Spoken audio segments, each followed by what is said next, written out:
السلام علیکم۔ تم اس اللہ پر یقین رکھو، ایسا یقین جو ہر شخص سے پاک ہو۔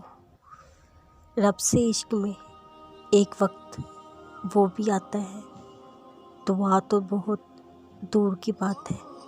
انسان صرف سوچتا ہے اور رب نواز دیتا ہے۔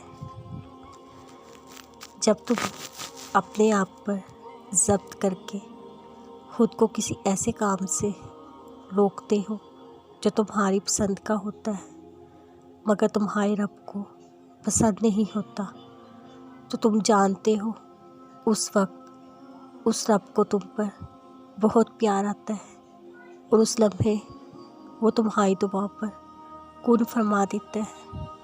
تم آج اس کی رضا قبول کر لو، پھر وہ تمہیں تمہاری رضا نصیب کر دے گا۔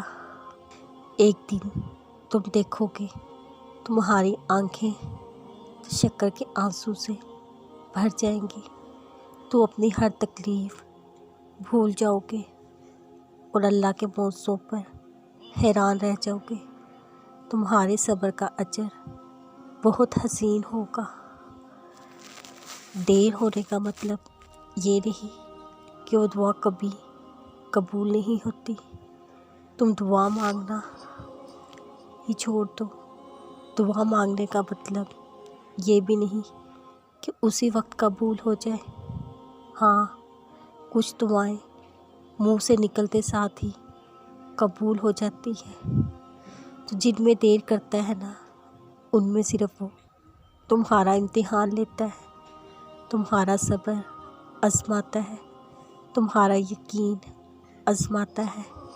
میرے مدعے کو مجھ پر ابھی بھی یقین ہے۔